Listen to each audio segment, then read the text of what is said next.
السلام علیکم ورحمۃ اللہ وبرکاتہ۔ ان الحمد للہ والصلاة والسلام علی رسول اللہ وبعد۔ اعوذ باللہ من الشیطان الرجیم، بسم اللہ الرحمن الرحیم۔ نحن نقص عليك احسن القصص بما اوحینا الیک هذا القرآن وان كنت من قبله لمن الغافلین۔ ہمارا آج کا موضوع حضرت یوسف علیہ السلام کا قصہ، ان کا واقعہ، جس کو اللہ رب العالمین نے احسن القصص قرار دیا ہے کہ قصوں میں، واقعات میں سب سے بہترین قصہ۔ کئی اعتبار سے یوسف علیہ السلام کا واقعہ بہت عظیم واقعہ ہے، اس لیے کہ انبیاء کرام کے واقعات میں سے کوئی ایک اور ایسا واقعہ نہیں ملتا کہ اس ایک واقعہ میں اتنی نصیحتیں، اتنی عبرتیں اور اتنے زیادہ احکام اور اتنے زیادہ واعظ مل جائیں کہ صرف یہی ایک واقعہ نظر آتا ہے۔ جب بھی کوئی عالم ذکر کرے گا حسد کا، یوسف علیہ السلام کا واقعہ اس کو بیان کرنا پڑے گا۔ جب بھی کوئی عالم ذکر کرے گا خوابوں کی تعبیر کا، تعبیر الرؤیا، تو اسے یوسف علیہ السلام کا واقعہ بیان کرنا ہوگا۔ جب بھی کوئی بھائیوں کی رقابت کا تذکرہ کرے گا تو برادران یوسف کا ذکر بھی اسے کرنا ہوگا۔ جب بھی عفت و پاک دامنی کی بات ہوگی تو یوسف علیہ السلام کی پاک دامنی کا تذکرہ کیے بغیر وہ موضوع ادھورا رہے گا۔ جب بھی قید خانے کا ذکر ہوگا، جیل کی بات آئے گی تو وہ قید خانے کا بے گناہ قیدی یوسف علیہ السلام کی اس کو تفصیل سے گفتگو کرنی پڑے گی۔ اور جب بھی حکومت ملنے کا تذکرہ ہوگا، حکومت کے نظم و نسق کی بات ہوگی، اور جب بھی اعلیٰ عہدے طلب کرنے، اس کے چلانے کی بات ہوگی، یوسف علیہ السلام کا واقعہ بیان کرنا پڑے گا۔ اور جب بھی نظر بد کا تذکرہ ہوگا، نظر بد سے بچاؤ کی تدبیر کی بات کرنی ہوگی، اس وقت بھی یہی واقعہ بیان کرنا ہوگا۔ اور اسی طرح جب بھی ماں باپ کی اولاد سے محبت کا تذکرہ ہوگا تو یعقوب علیہ السلام کی اپنے اس بیٹے یوسف سے محبت کی بات کرنا ہوگی۔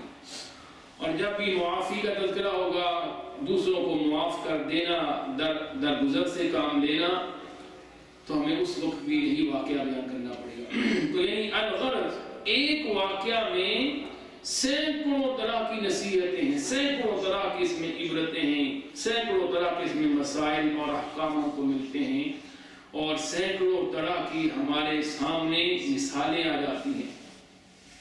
یہ وہ واقعہ ہے، یہ چونکہ سورہ یوسف یہ مکی صورت ہے، اور مکہ کے حالات آپ کے سامنے ہیں کہ کس طرح رسول اللہ صلی اللہ علیہ وسلم پر مشرکین مکہ، قریش مکہ ظلم و ستم کر رہے تھے، کتنے مشکل حالات یہاں پر، اور پھر بالآخر اللہ نے ساری مشکلات ختم کر دی۔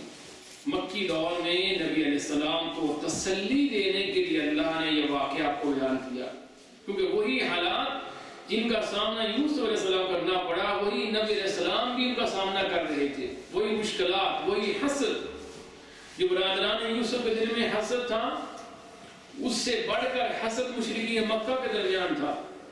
وہ جانتے تھے کہ یہ بالکل سچا نبی ہے، یعرفونہ کما یعرفون ابناءہم، یہود بھی، عیسائی بھی، مشرکین، سب کو معلوم تھا یہ محمد صلی اللہ علیہ وسلم سچے رسول اور نبی ہیں، لیکن حسد کس بات پر تھا کہ ہمارے خاندان میں کیوں نہیں ہے، دوسرے خاندان سے نبی کو جو لیے گئے، تو اس حسد کی وجہ سے ایمان نہیں لائے۔ ساری سازشیں، شرارتیں، یہاں کو ظلم و ستم، حالانکہ صادق و امین تھے، سب کو جانتے تھے کہ یہ سب سے عظیم شخصیت ہے، صرف حسد کی وجہ سے۔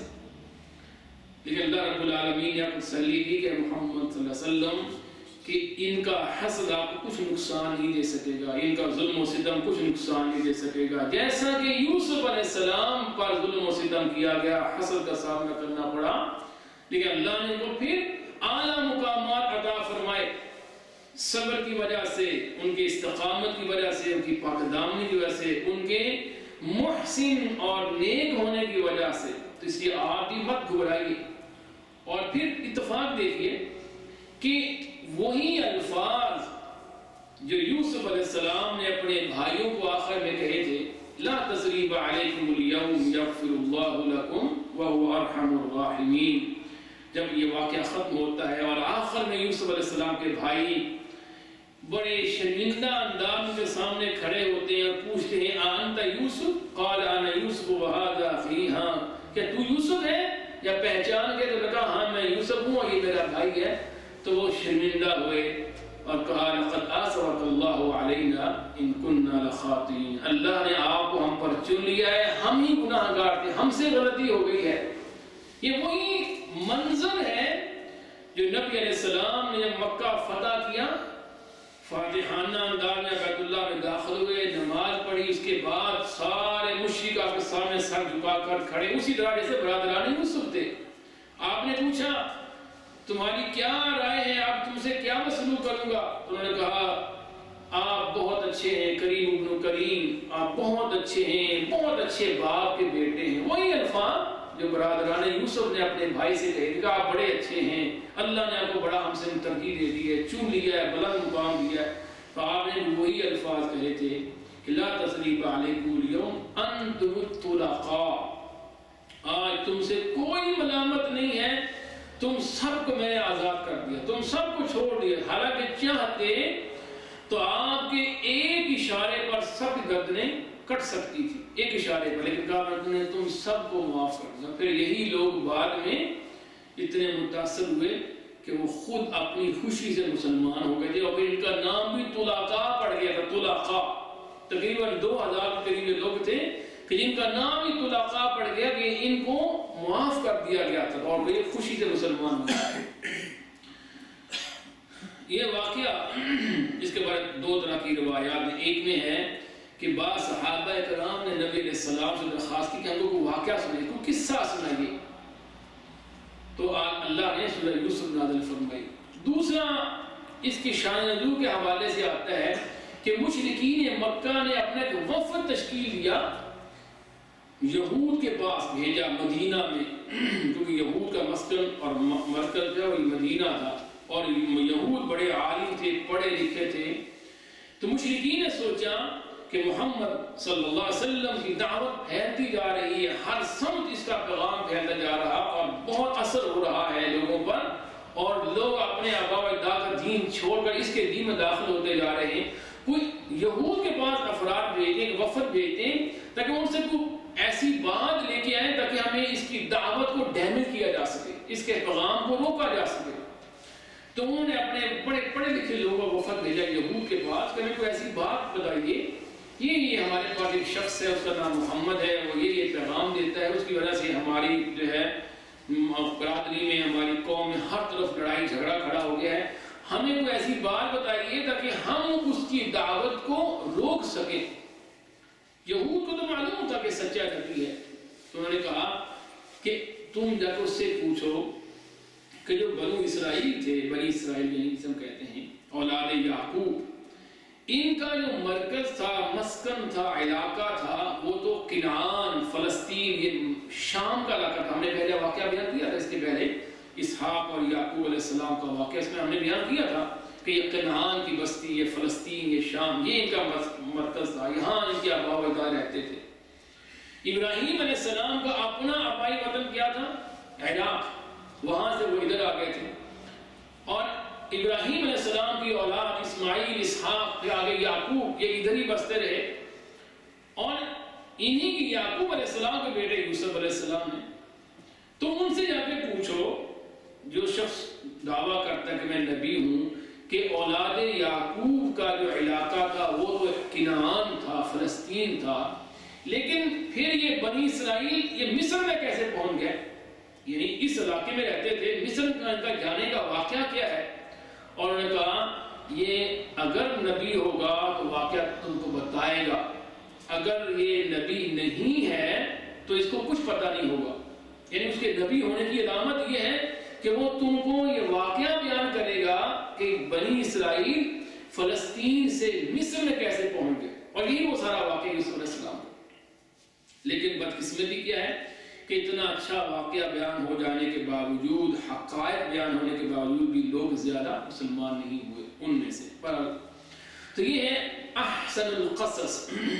اس واقعہ کا آغاز جو ہے وہ خواب سے ہوتا ہے کہ یوسف علیہ السلام نے ایک خواب دیکھا، انی رأیت 11 کوكبا والشمس والقمر رأیتهم لی ساجدین.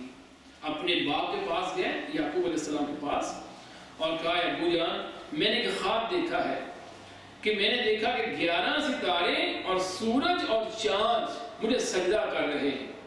یہ خواب ہے. یعقوب علیہ السلام نے اپنے بیٹے کا خواب سنا تو سمجھ گئے کہ میرے بیٹے کو اللہ بہت بلند مقام دینے والا ہے. وَكَذَلِكَ يَجْتَبِيكَ رَبُّكَ وَيُعَلِّمُكَ مِن تَأْوِيلِ الْأَحَادِيثِ. یعقوب السلام نے کہا کہ اے یوسف اللہ تجھے بلند مقام دے گا، اور وَيُتِمُّ نِعْمَتَهُ عَلَيْكَ كَمَا أَتَمَّ عَلَى أَبَوَيْكَ مِن قَبْلُ إِبْرَاهِيمَ وَإِسْحَاقَ. اللہ تجھ پر نعمت کا عمل کرے گا، تجھے نبوت کا مقام دے گا، بلند مقام دے گا، جیسا کہ اللہ نے اس سے پہلے تیرے باپ اسحاق اور یعقوب اور ابراہیم و اسحاق، ابراہیم اور اسحاق کو جیسے اللہ نے بلند مقام دیا، اللہ تجھے مقام دے گا. دیکھو نبی کی عاجزی، دیکھو یہ اپنا نام نہیں لیا یعقوب علیہ السلام نے کہ جیسے تیرے باپ یعقوب کو اللہ نے بلند مقام دیا، عاجزی تھی، بلکہ اپنے باپ کا آگے نام لے لیا یعنی اسحاق. جیسے تیرے دادا اسحاق کو، جیسے تیرے پردادا ابراہیم کو اللہ نے بلند مقام دیا، ایسے اللہ تجھے بھی بلند مقام دینے والا ہے. اور ساتھ کہا یا بنی لا تقصص رؤیاک علی اخواتک فیکیدوا لک کیدا. اپنے بھائیوں کو یہ خواب نہ بیان کرنا، وہ تیرے خلاف تدبیر کرے. کیونکہ آپ پہلے سن چکے ہیں قصہ یوسف یا اسحاق اور یعقوب میں کہ اسحاق علیہ السلام کی، یعقوب علیہ السلام کی کتنی بیویاں تھیں؟ 2 بیویاں تھیں، اور 2 ہی ان کو لونڈیاں ملی، 4 دوسرے لفظ میں بیویاں تھیں، 4 سے ان کی اولاد تھی. 2 ان کی بیویاں اور دونوں وہ ہمشیرہ تھی. تو ان کے جو 10 بیٹے ہیں یعنی 6 بیٹے ایک بیوی سے تھے، اور جو 4 دوسرے بیٹے تھے وہ 2 لونڈیاں سے تھے. اور جو یوسف علیہ السلام ہے اور بنیامین، یہ دونوں ایک دوسری بیوی سے تھے جس کا نام راحیل تھا، پہلے ہم بیان کر چکے ہیں. وہ ان کے حقیقی بھائی نہیں تھے، ستیلے بھائی تھے، اور ان کو حسد تھا یوسف علیہ السلام. حسد کس بات پر تھا؟ کیونکہ یوسف علیہ السلام اپنے باپ کے بڑے مؤدب تھے، بڑے خدمت گزار تھے، بہت نیک تھے، اللہ کی عبادت کرنے والے. پھر عادات کے اعتبار سے بھی بہت اچھی ان کی عادتیں تھیں، بہت حسین بھی تھے اور چھوٹے بھی تھے. اور اس اعتبار سے بھی باپ کو زیادہ ان سے پیار تھا کہ ان کی ماں فوت ہو چکی تھی. یعنی راحیل جو ان کی والدہ بنیامین کی پیدائش کے بعد، ہم نے پہلے بیان کیا تھا، وہ فوت ہو چکی تھی. تو ان کو اس پر بھی زیادہ ترس آتا تھا کہ اس کی ماں فوت ہو چکی ہے. پھر وہ خود بھی بہت اچھی خوبیوں کے مالک تھے. اللہ ان کا ذکر کرتے ہیں، محسنین ہے، لگتا ہے ان کو بہت ہم ایک تھے بہت. تو بھائیوں کو اس پر حالانکہ ماں باپ کی نظر میں ساری اولاد برابر ہوتی ہے، ماں باپ سب کو برابر پیار کرتے ہیں. ہاں یہ علیحدہ بات ہے کہ بعض کی اچھی عادات یا بعض کی زیادہ خدمت، بعض کے زیادہ احترام، بعض کی زیادہ نیکی کی بنا پر ان پہ زیادہ ان کا دل ہوتا ہے، لیکن بظاہر ماں باپ کی نگاہ میں سب برابر ہوتے ہیں. اب ہونا نہیں چاہیے تھا کہ بھائیوں کو اگر یہ بات محسوس ہوتی تھی کہ ہمارے باپ کی زیادہ توجہ یوسف کی طرف ہے تو زیادہ نیکی کرتے، اپنے رویے تبدیل کرتے. جو اللہ کہتے ہیں وَأْتُوا الْبُيُوتَ مِنْ أَبْوَابِهَا، تم دروازوں سے داخل ہو. جو اصل طریقہ ہے آنے کا، جو اصل طریقہ اور راستہ کیا ہے کہ اپنی عادات کو درست کرتے، ماں اپنے باپ کی خدمت کرتے، اللہ کے نیک بندے بنتے، سازشیں مکر فریب جھوٹ چھوڑ دیتے، اور اپنے اس بھائی سے جس بھائی سے ان کی نگاہ میں باپ زیادہ محبت کرتا اس سے کو بھی محبت کرتے کہ ہمارے باپ کو سے زیادہ پیار ہے، ہم بھی اسے پیار کریں گے، ہمارے باپ کا یہ چہتا ہے۔ انہوں نے وہ طریقہ اختیار نہیں کیا، انہوں نے شارٹ کٹ جو فتنہ فساد والا راستہ وہ اختیار کیا۔ وہ کیا ہے کہ انہوں نے آپس میں میٹنگ کی اور کہا کہ ہمارا باپ جو یعقوب ہے یوسف سے زیادہ محبت کرتا ہے، اور ان ابانا لفی ضلال مبین، ہمارا باپ تو صریحاً گمراہی میں، ان کی بد اخلاقی دیکھ لی، یہ باپ کی نافرمانی کی انتہا دیکھ لی کہ اپنے باپ کو جو اللہ کا نبی بھی ہے اور بہت عدل پسند ہے، کہہ رہے ان ابانا لفی ضلال مبین، ہمارا باپ تو صریحاً گمراہی میں پڑا ہوا ہے۔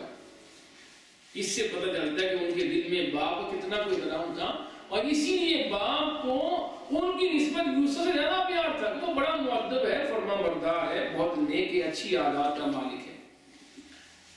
تو اقتلوا یوسف او اطرحوه ارضا یخل لکم، چونکہ ہمارے پاس وقت بہت تھوڑا ہے اور یہ واقعہ بہت طویل ہے، ہم چند جلدیاں بیان کریں گے تاکہ ہم اپنے وقت میں اس واقعہ کو سمجھ سکیں اور سمیٹ سکیں۔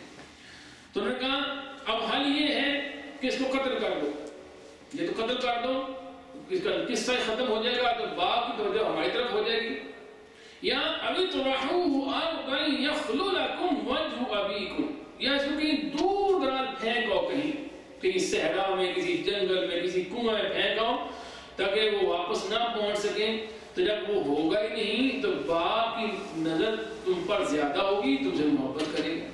تو یہ ہے انہوں نے جو غلط راستہ ہے، شیطان انسان کو غلط راستہ دکھاتا ہے، یعنی ہر چیز کا ایک جائز طریقہ ہوتا ہے، ہر عمل کا، ہر چیز حاصل کرنے کا ایک درست طریقہ ہوتا ہے۔ شیطان ہمیشہ دوسرا راستہ انسان کو دکھاتا ہے، گناہ والا، نافرمانی والا۔ اسی آپ دیکھیں ہمارے جتنا بھی قتل غارت گری ہے کہ کوئی کسی کا مکان ہتھیانا چاہتا ہے، وہ چاہتا ہے اس کو قتل کر کے ہم اب قبضہ کر لیں، بھتیجا چچا قتل کر رہا، اولاد ماں باپ قتل کر رہی ہے، یہ سب شیطان کے پھیلائے ہوئے پھندے ہیں۔ چنانچہ پلان کر کے تو ان میں سے ایک بھائی نے کہا اس کو مت قتل کرو، لا تقتلوا یوسف وَأَلْقُوهُ فِي غَيَابَتِ الْجُبِّ، اس کو مت تم قتل کرو، اس کو تم کسی پرانے کنویں میں پھینکو، تاریک کنویں کے اندر پھینکو، اور نتیجہ کیا ہوگا، کوئی آنے والا راہگیر گزرتا ہوا، کوئی قافلہ گزرتا ہوا اس کو وہاں سے نکال لے گا، پانی کا ایک ڈول ڈالے گا اور ہمارا بھائی نکل کے باہر آ جائے گا اور اس کو لے جائیں گے، غلام بنا کے لے جائیں گے، کہیں دور لے جائیں گے، اور تمہارا کام بھی پورا ہو جائے گا، مقصد بھی پورا ہو جائے گا، اور جو ہے ہمارا بھائی بھی مرنے سے بچے گا۔ یعنی ان بھائیوں میں سب سے اچھا بھائی یہی تھا جس کے دل میں باپ اپنے کی محبت بھی تھی اور اپنے بھائی کی محبت بھی تھی ان باقیوں کی نسبتاً۔ چنانچہ انہوں نے اس پر فیصلہ کر لیا کہ ہم بھائی کو لے جاتے ہیں، کہیں دور پھینک آتے ہیں۔ باپ کے پاس آ گئے، یا ابانا ما لک لا تأمنا علی یوسف، اے ابو جان کیا بات ہے آپ ہم پر اعتماد نہیں کرتے یوسف کے بارے میں؟ کیونکہ یعقوب علیہ السلام یوسف کو کبھی اپنی نظروں سے اوجھل نہیں ہونے دیتے تھے، ان کو ڈر رہتا تھا کہ اس کے باقی بھائی کہیں اس کو نقصان نہ پہنچا دیں، چنانچہ ہمیشہ اپنے سامنے رکھتے کہ باہر نہ جانے دیتے۔ تو انہوں نے کہا کیا بات ہے، یہ ہمارا بھائی ہے، اس کو ہمارے ساتھ بھیجیں، ہم اس کو باہر لے کے جائیں اور کھائے پیے دوڑے کھیلے کودے ہمارے ساتھ، ہم اس کو لے کے ہم وَإِنَّا لَهُ لَحَافِظُونَ، ہم اس کی حفاظت بھی کریں گے۔ باپ نے کہا نہیں، مجھے ڈر ہے کہ ایسا نہ ہو کہ تم کہیں باہر لے جاؤ، تم غفلت کا مظاہرہ کرو اور ایسا نہ ہو وَأَكَلَهُ الذِّئْبُ، اس کو کہیں ایسا نہ ہو کہ کوئی بھیڑیا کھا دے، اگر حملہ کر دے، اس سے معلوم ہوتا ہے اس علاقے میں بھیڑیا بہت زیادہ تھے، ایسا نہ ہو کہ تم غافل ہو جاؤ اور اس کو بھیڑیا نقصان پہنچا دے، اس کو ہلاک کر دے۔ انہوں نے کہا یہ کیسے ہو سکتا ہے، ہم ایک جماعت ہیں، اتنا بڑے گروہ ہیں، ہمارے ہوتے ہوئے ہمارے بھائی کو اگر بھیڑیا کھا رہے، اس طرح ہم کسی خسارے والے کون ہو سکتے ہیں، اس لیے اب بھی کو بے فکر ہو جائے گی، ہم اس کی پوری حفاظت کریں گے۔ ان کے اصرار پر یعقوب علیہ السلام نے رضامندی کا مظاہرہ کیا، راضی ہو گئے اور اپنے بیٹے یوسف علیہ السلام کو ان کے ساتھ بھیج دیا، وہ لے گئے۔ تو اس میں اقوال ملتے ہیں کہ گھر سے لے جانے کے فوری بعد ہی باپ کی نظر سے اوجھل ہونے کے ساتھ ہی انہوں نے یوسف علیہ السلام پر ظلم و ستم شروع کر دیا، مارنا شروع کر دیا، اپنے اس حسد کی وجہ سے تانے دے رہے ہیں کہ تو بڑا باپ کا چہتا بنا ہوا، کہاں باپ ہے، کون بچائے گا تجھے ہم سے۔ مارتے مارتے بہت دور لے گئے اور ایک کنواں تھا جو ویران تھا، اندر پانی نہیں تھا، خشک تھا، اور تاریک کنویں میں اس کو پھینک دیا. اور پھینکنے سے پہلے انہوں نے گھر میں ذہن میں کہانی گھڑی ہوئی تھی، اس کی قمیض اتار دی، کیونکہ باپ نے خود ہی ایک خدشے کا اظہار کیا تھا نا کہ ایسا نہ ہو کہ اس کو کہیں کوئی بھیڑیا کھا جائے. تو انہوں نے وہ سٹوری ذہن میں گھڑ لی کہ ہم اس کو وہی کہانی سنا دیتے ہیں باپ کو کہ اس کو بھیڑیا کھا گیا ہے. انہوں نے کنویں میں پھینک دیا، اس کی قمیض اتار لی، اور جو ہے باپ وجاءوا اباهم عشاء يبكون، باپ کے پاس روتے ہوئے رات کو آ گئے. سارا دن کھیلتے رہے، اپنی تماشا کرتے رہے، اور رات کو روتے ہوئے آ گئے. زیادہ رونے والے جو ہیں ہمیشہ کیا ہوتے ہیں؟ جھوٹے ہی ہوتے ہیں. ہماری تاریخ میں بہت بڑا جج گزرا ہے اسلامی، قاضی شریح، اس کا نام قاضی شریح، بہت مشہور ہے. اس کے عدل و انصاف کے فیصلے تاریخ کا حصہ ہیں، نمایاں مقام ہے اس کا. اس کے بعد بہت بڑے امام اعمش بیٹھے ہوئے تھے. ایک عورت آئی روتی ہوئی، کسی کے خلاف کیس لے کے آئی اور رو رہی تھی بڑی شدت کے ساتھ.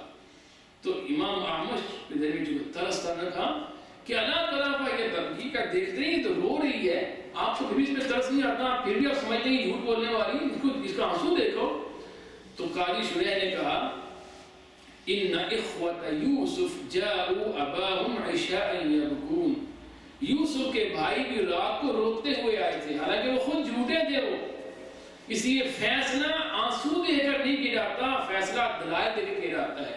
کسی کی آنسو دے کر دو یا قسمیں سن کر، پہلے ہم نے سنا ہے وقاسمہما، شیطان نے آدم علیہ السلام کے سامنے بڑی قسمیں اٹھائی تھی. قسمیں دیکھ کر یا آنسو دیکھ کر یا کسی کی چتر زبانی دیکھ کر یہ فیصلے نہیں ہوتے، بلکہ فیصلے عدل اور انصاف اور دلائل اور گواہیوں کی بنا پر فیصلے ہوتے ہیں. چنانچہ روتے ہوئے آ گئے اور کہا ابو جان بہت بڑا نقصان ہو گیا، ہم کھیل رہے تھے، آگے ہم بھاگے، ہمارا بھائی پیچھے رہ گیا، سامان کے پاس وہ کھڑا کیا تھا ہم نے اس کو حفاظت کے لیے، پیچھے سے اس کو بھیڑی نے حملہ کر کے کھا لیا. اور یہ ہے اس کی قمیض. عبداللہ بن عباس رضی اللہ عنہ فرماتے ہیں انہوں نے ایک ذبح شاۃ، ایک بکری ذبح کی، اور اس کے جو خون تھا اس کی قمیض پہ لگا دیا اور کہا کہ دیکھو یہ قمیض ہے، خون سے تر بدر ہے. لیکن قمیض دیکھو، اللہ تعالیٰ کی حکمت کیا تھی؟ بیٹوں یعنی مکاروں کو، دھوکے بازوں کو ذلیل کرنا باپ کے سامنے. ورنہ 10 تھے، کسی ایک بھی ذہن میں خیال نہیں آیا کہ ہم جب باپ کو قمیض دیں گے صحیح سلامت تو باپ کیسا یقین کرے گا کہ اس کو بھیڑیا نے کھایا؟ یعنی بھیڑیا اندر سے گوشت تو کھا لیا اور قمیض بالکل سلامت ہے. کسی اللہ نے، یہ اللہ کی حکمت ہے. اللہ تعالیٰ جو ہے کسی کو جب ذلیل کرنا چاہتا ہے اس کی عقل پہ پردے ڈال دیتا ہے. انہوں نے خون سے در بدر تو کر دی، یہ نہ سوچا کہ قمیض تو نہیں پھاڑ لیں کہیں سے تاکہ باپ کو یقین تو آ جائے. یعقوب علیہ السلام نے ہاتھ میں قمیض آئی تو دیکھا کہ خون سے در بدر ہے اور کہا ما عقل ھذا الذئب، کتنا عقل مند یہ بھیڑیا تھا کہ اکل ابنی وترک قمیصا، میرے بیٹے کو کھا لیا اور قمیض کو کچھ بھی نہیں کہا. کتنا عقل مند، یہ کیسے ممکن ہے کہ اندر سے جسم کا گوشت نوچ گیا اور قمیض باہر سے سلامت ہے. تو یوسف یعقوب علیہ السلام نے کہا کہ یہ تم نے کہانی خود گھڑی ہے. فصبر جمیل واللہ المستعان علی ما تصفون، میں صبر کرتا ہوں، اللہ تعالیٰ سے مدد مانگتا ہوں، جو تم جھوٹ بول رہے ہو اللہ تعالیٰ اس کو واضح کرے. اور جو ہے ادھر یوسف علیہ السلام بھائی مارتے مارتے اس کو کنویں کے اندر پھینک. اب تصور کیجیے وہ چہیتا بیٹا، لاڈلا بیٹا اپنے باپ کا، جس کو باپ اتنے محبت سے رکھتا تھا کہ کبھی نظروں سے اوجھل نہ ہونے دیا، جیسے ہماری زبان میں کہتے ہیں نا کبھی تتی ہوا نہ لگنے دی کبھی اس کو. اب ایک کنویں میں، تاریک کنویں میں، ویران کنویں میں پڑا ہے، کیا منظر ہوگا اس بچے کا جو چھوٹا بچہ ہے، ایک جنگل میں، بیابان میں جہاں خوفناک جانور ہیں، اس وقت تاریک کنویں کے اندر پھینک دیا. اللہ کو دیکھو، اللہ اپنے بندوں سے ماں باپ سے زیادہ محبت کرنے والا ہے، ماں باپ سے زیادہ، یعنی کوئی تصور نہیں ہے. اللہ کہتے ہیں فَأَوْحَيْنَا إِلَيْكَ لَتُنَبِّئَنَّهُمْ بِأَمْرِهِمْ هَذَا وَهُمْ لَا يَشْعُرُونَ. اللہ نے تسلی دے دی، وحی کر دی، دل میں یقین ڈال دیا. یہ وہی ہے کہ یعنی ضروری نہیں فرشتہ بلکہ دل میں خیال، وحی کا لفظی معنی دل میں خیال ڈالنا ہے. جیسے اللہ کہتے ہیں وَأَوْحَيْنَا إِلَىٰ أُمِّ مُوسَىٰ، ہم نے موسیٰ علیہ السلام کی ماں کی طرف وحی کی، یعنی دل میں خیال ڈال دیا. وَأَوْحَىٰ رَبُّكَ إِلَى النَّحْلِ، تیرے رب نے شہد کی مکھی کے دل میں خیال ڈالا یہ کام کرو. ہم نے اس کو وحی کر دی. وہ اللہ جانتا کیسی وحی تھی، یعنی تسلی دینے کے لیے کہ اے یوسف مت گھبرا، لَتُنَبِّئَنَّهُم بِأَمْرِي، ایک وقت آئے گا تجھے اللہ بہت بلند مقام دے گا اور پھر تیرے سامنے یہی بھائی کھڑے ہوں گے اور تو اس وقت ان کو ان کی ساری سازشیں بتا رہا ہوگا اور ان کو پتہ نہیں ہوگا کہ تو یوسف ہے اور تو اتنے بلند مقام پہ فائز ہو چکا ہے. یہ تسلی اللہ اپنے نیک بندوں کو پر خطر حالات میں تسلی دیتے ہیں. اللہ کہتے ہیں ان الذين قالوا ربنا الله ثم استقاموا تتنزل عليهم الملائکہ الا تخافوا ولا تحزنوا، جو ایمان لاتے ہیں ثابت قدم رہتے ہیں ہم ان پر فرشتے بھیج دیتے ہیں جو ان کو تسلی دیتے ہیں. لا تخافوا ولا، مت گھبراؤ مت خوف کرو، خوش ہو جاؤ، اللہ کی جنت تمہاری تیار ہے. دنیا میں اللہ اپنے نیک بندوں کو مشکل سے مشکل حالات میں بھی تسلی دیتا ہے، شرطے کہ نیک ہوں، اللہ پر توکل کرنے والے. کیسے اللہ نے یوسف علیہ السلام پر وحی بھیج دی، اے یوسف مت گھبرا، تو حوصلہ کو مل گیا. جب اللہ کسی کو تسلی دے دیتے ہیں اور پھر وہ یقین ہو جاتا ہے اس شخص میں، جب اللہ وحی بھیجتے ہیں وہ اسے ایک خیال نہیں ہوتا. یعنی دیکھیے نا یوسف یا موسیٰ علیہ السلام کی ماں کو دیکھ لو، یہ کوئی چھوٹا اقدام نہیں ہے، کوئی ماں نہیں کر سکتی کہ اپنے بچے کو ایک باکس میں ڈال کے سمندر میں ڈال دے. اللہ نے دل میں خیال ڈالا اور اس پر ثابت قدم بھی کر دیا، یقین بھی دلا دیا کہ واقعتاً تیرے بیٹے کو ہم محفوظ کریں گے. یوسف علیہ السلام کو اگر تسلی دے دی.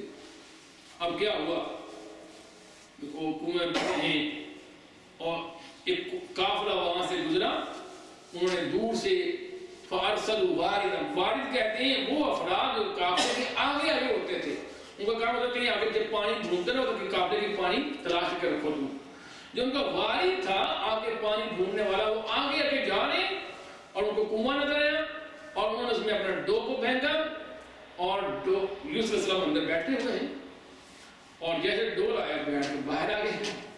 لیکن اللہ نے حفاظت کا اہتمام کرنا تھا. وہ باہر آئے اور بجائے پانی کے ایک خوبصورت بیٹا، خوبصورت بچہ، یعنی یوسف علیہ السلام کا حسن قد اعطی شطر الحسن، ان کو اللہ نے آدھا حسن دیا. اس کا بعد میں مفہوم یہ لیا ہے کہ اللہ نے حسن پیدا کیا اور آدھا حسن تمام انسانیت کو دے دیا، تمام انسانیت کو، اور آدھا حسن صرف یوسف علیہ السلام کو دیا. ایک ترجمہ یہ بھی کیا گیا ہے کہ اس کا تصور کیے کتنا وہ حسن ہوگا کہ وہ نہیں، وہ جو والد تھا وہ اسے لفظ کیا کہا یا بشرا ھذا غلام، یعنی حیرانی میں آئے خوشخبری، یہ بچہ کتنا خوبصورت ہمیں مل گیا اللہ نے.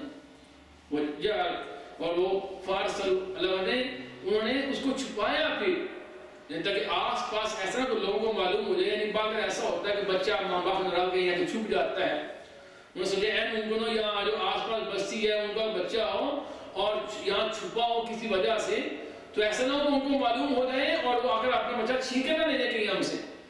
اور اس کو چھپایا اور لے جا کر مصر میں جا کر اس کو بیچ دیا. جو وہاں کا رئیس تھا، وہاں کا ایک شہزادہ تھا جس کا نام بعد میں فوتیفار بیان ہے. فوتیفار وہ وہاں کا ایک شہزادہ تھا، شاہی خاندان کا فرد تھا، ان کا ایک بہت بڑا یعنی شاہی حکومت کا ایک حصہ دار تھا. بعد میں کہا وہ وزیر مال تھا، بعد میں کہا وہ آرمی چیف تھا ان کا. وہ کہیں گزر رہا تھا بازار میں، اس نے ایک بچہ دیکھا خوبصورت، اس نے کہا کہتے اس کی اولاد نہیں تھی، چلو اس کو گھر لے لیتا ہوں، غلام بھی رہے گا، خدمت بھی کرے گا، اس کو اپنے گھر میں رونق بھی رہے گی. تو اللہ نے فاشتروه بثمن بخس فشراه بثمن بخس دراهم معدودہ، بڑی حقیر سی قیمت پہ انہوں نے اس کو بیچ دیا. عبداللہ ربا ہوتے ہیں صرف 20 درہم میں انہوں نے اتنا خوبصورت بچہ بیچ دیا. یوسف علیہ السلام کی قیمت کیا لگائی؟ 20. مطلب اس سے بھی وہ ان کو پرواہ نہیں تھی، یہ بھی نہ ملتے شاید اس سے بھی کام بیچنے کو تیار. وہ مفت چیز ملی تھی نا، جو چیز مفت ملی ہو اس کی قدر و قیمت کا احساس نہیں ہوتا. قیمت کا احساس تو باپ کو تھا نا کہ جو رو رو کے اپنی آنکھیں بھی، اس کی بینائی بھی ختم ہوگی اس بچے کی خاطر، اور ان کو 20 درہم بھی ان کو پرواہ نہیں تھی، نہ ملتی صرف کام بیچنے کو تیار تھے، اپنے گھر لے گیا۔ اب یہ اللہ تعالیٰ کی قدرت تھی، کیونکہ مصر کی جو تہذیب اور تمدن ہے وہ اپنے آپ کو بہت بلند سمجھتے تھے، اور جو آس پاس کے لوگ ہیں ان کو وہ بدو، جاہل، گنوار سمجھتے تھے، اور وہی بدوؤں کا ایک بچہ، اور وہ بھی غلام، اور اتنے بڑے بادشاہ شہزادے کے گھر میں، رئیس زادے کے گھر میں، وہ عزیز مصر کے گھر میں وہ غلام کی ایسے کہ اپنی بیوی سے کیا کہہ رہا ہے، اکرمی مثوا، تو نے اس کو بہت اچھے طریقے سے رکھنا ہے۔ یعنی یہ محبت یوسف کی اللہ کے دل میں ڈالی تاکہ اس کو ایک بلند مقام مل سکے، اس کو تیار کیا جا سکے بادشاہت کے لیے۔ اس کو ہم نے بلند مقام ملا ہے، بادشاہ کے محل میں اس کی حیثیت ایک غلام کی نہ ہو بلکہ ایک بہت اچھے معزز مہمان کی ہو۔ اپنی بیوی سے کہا اکرمی مثوا عسى ان ينفعنا او نتخذه ولدا، اے ممکن ہے ہمارے لیے فائدہ مند ہو یا اس کو اپنا بیٹا ہی بنا لیں، اس کی اولاد نہیں تھی۔ چنانچہ یوسف علیہ السلام کو اللہ نے عزیز مصر کے محل میں پہنچا دیا، بحیثیت غلام ہی نہیں بلکہ ایک بہت معزز مہمان کے طور پر، اس کا ایک بلند مقام تھا۔ اور پھر یہاں ان کا امتحان شروع ہو گیا، امتحان، اور امتحان بہت کڑا تھا، ان کی پاک دامنی کا امتحان، کہ عزیز مصر کی جو بیوی تھی وہ اس پہ فریفتہ ہو گئی، اس نے اس کو برائی پر اکسانا شروع کر دیا اور دروازے بند کر دیے، وقالت حیت لک، اور اس کو برائی کی دعوت دی، قال معاذ اللہ انہ ربی احسن مثواي انہ لا یفلح الظالمون۔ یوسف نے فرمایا معاذ اللہ، اللہ کی پناہ، میں یہ حرکت نہیں کر سکتا، کیونکہ میرا جو مالک ہے عزیز مصر، یعنی تمہارا جو خامد ہے، اس نے مجھے بہت اچھے طریقے سے رکھا ہے، ممکن نہیں ہے کہ میں اس کے گھر میں خیانت کر سکوں، بری نگاہ ڈال سکوں۔ اب ہمارے ہاں کیا ہوتا ہے، جس کا کھاتے ہیں اسی کو دھوکہ دیتے ہیں۔ آپ نے کتنی سٹوری سنتے ہیں کہ گھر میں جس کو رکھا ہوتا ہے ساری خدمت کے لیے، سب کچھ قریب، چچا اس کے لیے قربانی کرتا ہے، ماموں ہے، پھپھا ہے، اور اس کے گھر میں ہی لوگ ڈکا ڈالتے ہیں۔ یہ اخلاقیات کا جنازہ نکل چکا ہے۔ اس نے کہا نہیں، وہ میرا مالک ہے، انہ ربی، میرا رب ہے۔ رب یہ مجازن، رب کا معنی تھا پرورش کرنے والا، پالنے والا۔ اللہ حقیقی معنی میں رب ہے نا، وہ مالک ہے۔ اسی علماء نے لکھا ہے کہ لفظ رب، صرف رب یہ اللہ کے ذات کے لیے ہے، لیکن جب اس کی نسبت کر دی ہے میرا رب یا رب الدار، رب الفرد، تو اللہ کے علاوہ اور کوئی بولا جا سکتا ہے، لیکن صرف جب رب کہیں گے تو صرف اللہ رب العالمین کے لیے ہے۔ میرا وہ مالک ہے، رب ہمارا مالک ہے، آقا ہے، اس نے مجھے بڑی احترام سے رکھا ہے، عزت رکھا ہے، میں ایسا حرکت نہیں کر سکتا۔ کیونکہ جو ظالم ہے، گناہ گار ہے، وہ کبھی فلاح نہیں پا سکتے۔ کہتے ہیں کہ محل کے 7 دروازے بند کیے تھے، اور جو ہے یوسف علیہ السلام بھاگے اپنے آپ کو بچانے کے لیے، وَلَقَدْ هَمَّتْ بِهِ وَهَمَّ بِهَا لَوْلَا أَن رَأَىٰ بُرْهَانَ رَبِّهِ۔ اس نے برائی کا ارادہ کیا عورت نے، اور اللہ نے کہ یوسف بھی برائی کا ارادہ شاید کر لیتے اگر اللہ کی اس نے دلیل نہ دیکھ رکھی ہوتی ہے۔ اللہ اگر نہ بچاتے تو اے ممکن ہے وہ بھی برائی کا ارادہ کر لیتے، لیکن اللہ نے کیونکہ نبیوں کو معصوم بنایا ہوتا ہے، نبی معصوم ہوتے ہیں، بچپن سے معصوم ہوتے ہیں، اس لیے اللہ نے کو محفوظ رکھا، اور وہ بھاگے وہاں سے اپنے آپ بچانے کے لیے، دروازے کھولتے گئے، اور جو عورت ہے مصر کی بیوی، وہ اس نے پیچھے اس کو پکڑا اور اس کی وقدت قمیصہ من دبر، پیچھے سے قمیض پھٹ گئی۔ اب وہ بھاگ رہے ہیں، آگے جب دروازہ آخری کھولا تو سامنے عزیز مصر کھڑا ہے۔ اب مالک سامنے ہے، پیچھے بیوی ہے، اور یوسف علیہ السلام بھاگ رہے، قمیض پھٹی ہوئی ہے، اور جیسے دیکھا اپنے خامد کو تو عورت نے اپنے اسٹیٹمنٹ کو تبدیل کر لیا، کہا کہ اس کا کیا کیا جائے جو تیری بیوی کے ساتھ برائی کا ارادہ کرنا چاہتا ہو، سوائے اس کے کہ اس کو قید خانے میں ڈال دیے جائیں، یعنی الٹا اس پہ الزام لگا دیا۔ اب یوسف علیہ السلام نے فوری کہا نہیں، اس نے مجھے برائی کا دعوت دی تھی، برائی کو کھانا شروع کیا تھا، میں نے اپنے آپ کو بچایا اس سے۔ اب اختلاف شروع ہو گیا۔ اللہ تعالیٰ نے فرماتے ہیں کہ وَشَهِدَ شَاهِدٌ مِّنْ أَهْلِهَا، ایک اس کے گھر میں سے ایک شخص نے گواہی دی۔ بعض ضعیف روایات میں آتا ہے کہ ایک معصوم چھوٹے بچے نے کہا تھا، یہ تدبیر چھوٹے بچے نے سکھائی تھی کہ قمیض کو دیکھو، اگر قمیض آگے سے پھٹی ہے تو یوسف جو ہے یہ جھوٹا ہے، اگر قمیض پیچھے سے پھٹی ہے تو وہ عورت جھوٹی ہے۔ وہ کہتے ہیں یہ بچہ، حالانکہ یہ بات ضعیف روایت ہے، صحیح روایت نہیں۔ صحیح روایت کیا ہے؟ اس کے خاندان کوئی فرق تھا۔ بعض کہتے ہیں کہ اس کا اپنا چچا دار بھائی تھا فوتیفار کا، عزیز مصر کا، اس نے کہا قمیض دیکھ لو، اگر قمیض سامنے سے پھٹی ہے تو یوسف جھوٹا ہے، اگر پیچھے سے پھٹی ہے تو عورت جھوٹی ہے۔ اور جب دیکھا فلما رأى قمیصہ قد من دبر، جب دیکھا کہ قمیض پیچھے سے پھٹی ہے، قال انه من کیدکن، اس نے کہا یہ تیرا مکر ہے اے عورت، ان کیدکن عظیم، تمہارا اے عورتوں مکر بہت بڑے ہوتے ہیں۔ یہ جملہ نبی کا جملہ نہیں ہے۔ لوگ بعض انہی الفاظ لے کر کہتے ہیں کہ یہ عورتیں بڑی مکر باز ہوتی ہیں، یہ بات صحیح نہیں ہے۔ یہ جملہ ایک کافر کا ہے، عزیز مصر کا جملہ ہے، قرآن نے نقل کیا ہے صرف، ورنہ عورتوں میں آپ دیکھیے کتنی نیک پاک دامن عورتیں، کیا مرد کم مکر کرتے ہیں؟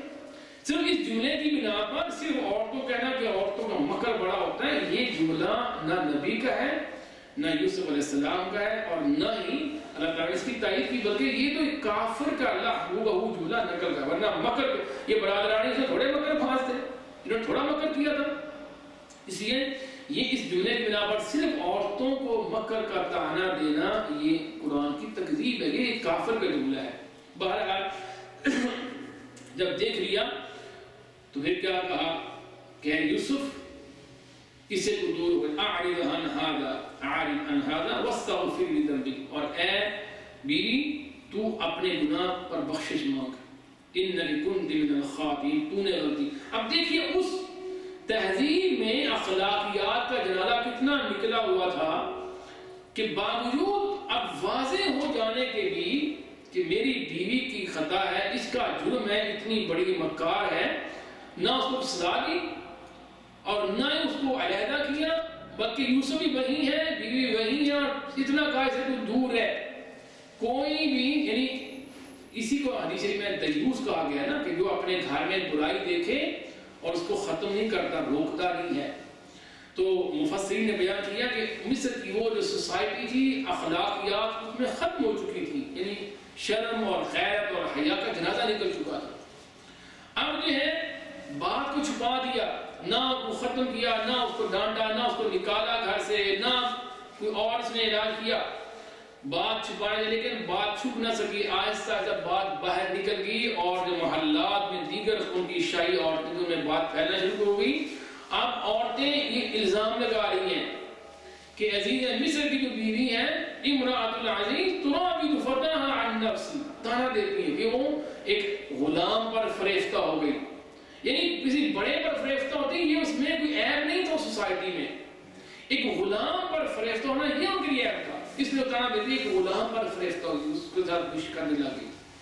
چنانچہ بجائے سے وہ شرمندہ ہوتی، اس نے ان کو جو ہے ان پر واضح کرنے کے لیے اور ان کو بھی شریک جرم کرنے کے لیے اس نے گھر میں محفل کا اہتمام کیا، متقع، ایک یعنی بہت بڑی محفل کا اہتمام کیا، تقیے لگائے اور ان کے سامنے پھل رکھے، گوشت رکھے اور چھریاں رکھی، اور پھر یوسف سے کہا اخرج علیہ، ادھر آؤ ان کی طرف، وقالت اخرج علیہن، ان کے پاس آؤ۔ اب وہ ساری عورتیں ہاتھوں میں چھریاں ہیں، پھل کاٹ رہی ہیں، اور یوسف السلام کے سامنے جب نکلے وآتت كل واحد سكينا وقالت اخرج عليهم، چھریاں ہر ایک کو دے دی اور کہا یوسف کا ان سامنے آؤ، فلما رأينه اکبرنا، لگنے جب انہوں نے دیکھا اکبرنہ، انہوں نے اس کو بہت عظیم سمجھا، بہت حسن کا بہت بڑا شاہکار سمجھا، اکبرنہ یعنی بہت بڑا حسین اور جمیل اس کو سمجھا، اور انہوں نے وقطعن ایدیہم، قطع کرنا ہوتا ہے کاٹ دینا، یعنی اللہ نے لفظ قطع استعمال کیا، اللہ کا وقطعنا یعنی بار بار، یعنی بے اختیاری میں اپنے ہاتھ بار بار کاٹ بیٹھی، یعنی اتنی مدہوش ہو گئی ان کو ایسا، یعنی حسن ان کے یوسف کا یعنی قد اعطی شطر الحسن، جو آدھا حسن دیا گیا ہے، اور وہ عورتیں بھی جو پاک دامن نہیں تھی، ان کے دل میں وہی جو اس زمانے کی سوسائٹی اور تہذیب تھا، اس کے ان کے دل میں ایسا اثر تھا کہ ایک مقطع ایدیہم، کہ اپنے ہاتھ بار بار کاٹتی رہی. وَقُلْنَا حَاشَ لِلَّهِ مَا هَذَا بَشَرًا إِنْ هَذَا إِلَّا مَلَكٌ كَرِيمٌ. کہا اللہ کی قسم یہ تو انسان ہے ہی نہیں، یہ تو بہت عظیم فرشتہ ہے، یہ تو نوری ہے کوئی. تو اس نے وہاں پھر وہ آئی اور آ کے کہنے ہاں یہ وہی ہے لُمْتُنَّنِي فِيهِ، اس پر تم مجھے تانا دیتی تھی نا، یہ وہی ہے. اب دیکھو تمہاری حالت کیا ہوئی اس کو دیکھ کر، اور میں نے اس کو گناہ کی طرف دعوت دی ہے، ایک بات اس کو کہی ہے، اس نے کہ میری بات نہ مانی. دیکھو کیسی تہذیب میں اخلاقیات کا جھاڑا نکلا ہوا ہے. برملا کیا نہیں ہے، اگر اس نے میری بات نہ مانی تو اس کو میں جیل میں پھنکوا دوں گی اس کو، اگر اس نے میری بات نہ مانی. چنانچہ یوسف علیہ السلام نے بھی اللہ سے دعا کی، اے اللہ ان رب السجن احب الی مما یدعوننی الی. اے اللہ جس گناہ کو میں یہ دعوت دے رہی ہیں اللہ اس سے بہتر ہے تو مجھے جیل میں لے جا، مجھے جیل زیادہ پیاری ہے اس گناہ سے بچنے کے لیے. اب جو ہے بجائے اس کے کہ وہ لوگ ان عورتوں کو ملامت کرتے یا اپنی وہ بیوی کو نکالتا یا اس کو سزا دیتا، الٹا یوسف علیہ السلام کو جیل میں ڈال دیا الزام لگا کر. اس کے دل میں کوئی برائی تھی، یہ بری ارادہ رکھتا ہے، اسے کو جیل میں ڈال دیا اپنے آپ بچانے کی جائے. اب تک ہم پہ الزام نہ سکے. اب یوسف علیہ السلام جیل میں پہنچ گئے، کس جرم کی پاداش میں؟ پاک دامنی کی وجہ سے، گناہ سے بچنے کے لیے. یہ ضروری نہیں ہوتا، اسی لیے معلوم ہوتا ہے کہ جیل میں جانے والا ضروری نہیں کہ ہر شخص گناہگار ہی ہو. ہمارے پاکستان میں میں اسے ذاتی طور پر سمجھتا ہوں کہ تقریباً 80% جو جیل میں ہوتے ہیں بے گناہ ہوتے ہیں. 80% لوگ اس سے زیادہ ہوں گے، زیادہ بے گناہ ہی. اور یوسف علیہ السلام کا واقعہ بتاتا ہے کہ وہ جیل میں گئے گناہگار نہیں تھے، ان کا گناہ صرف یہی تھا کہ وہ پاک دامن تھے، گناہ کے تو داخل ہونے والے تھے. اب نیک آدمی جہاں بھی جائے گا اس کی نیکی معلوم ہو جائے گی. عالم آدمی، پڑھا لکھا، عقل مند، دانا، جہاں بھی علماء لکھتے ہیں کوئی عالم جو ہے پہاڑ کی چوٹی پر جا کر بیٹھ جائے نا تو لوگ اس کے دیوانے زمین سے بھی چوٹی پر پہنچ جائیں گے اس سے علم سیکھنے کے متلاشی. اب یوسف علیہ السلام بہت عقل مند، دانا، بہت پڑھے لکھے، علم و عمل کے وہ مرکز. چنانچہ ان کی شہرت جیل کے اندر پھیل گئی کہ بہت پڑھا لکھا ہے، بہت سمجھدار ہے، بہت عقل مند ہے. یہ بات پوری جیل میں بات پھیل چکی تھی. اب دو شاہی جو ہیں وہ قیدی جیل میں آتے ہیں. ایک میں ساقی تھا، ساقی کہتے ہیں پانی پلانے والا. کہتے ہیں جو بادشاہ کے کھانے میں کسی نے زہر ملا دی اور اس مارنے کا ارادہ ہوگا جو بھی ہے، الزام دو افراد پہ لگا. ایک تو وہ جو پانی زہر شراب پلانے والا تھا بادشاہ، اس پہ شک ہوا کہ اس نے ملائی ہوگی.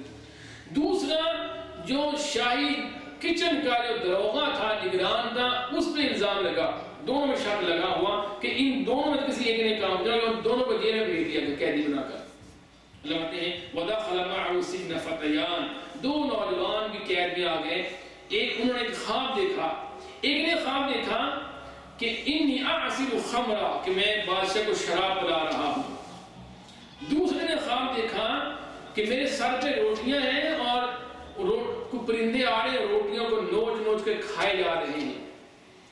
تو انہوں نے کہا، ہم اس کی تعبیر پوچھنا چاہتے ہیں. لوگوں نے کہا یوسف کے پاس جب بہت عقل مند اتنے اس کے پاس آ گئے اور اس کو کہا کہ اے یوسف ہمیں پتا ہے کہ تو بہت عقل مند ہے، بہت نیک ہے، ہم نے خواب دیکھا، اس کی تعبیر بتاؤ. خواب بتایا گیا.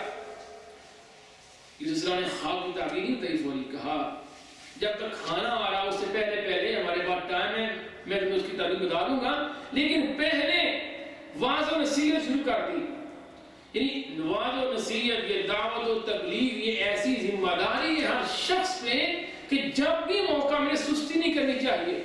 خاص طور پر ان لوگوں کو تو دعوت ضرور دینی چاہیے جو ہمارے پاس کسی ضرورت کے لیے آئے ہوں. خاص طور پر مثلا ملازم ہے، کوئی کارخانہ دار اس کے پاس ملازم ہے، ہمارے بھائی ہیں ان کے کلائنٹس آتے ہیں، ان کے شاگرد آتے ہیں اسے گاڑی سیکھنے کے لیے. آگ بار ٹیکسی میں ایک سواری بیٹھی ہے، اب وقت ٹائم ہے اس طرح باتیں کرنے کے لیے، تو نیکی کی دعوت ضرور دینی چاہیے.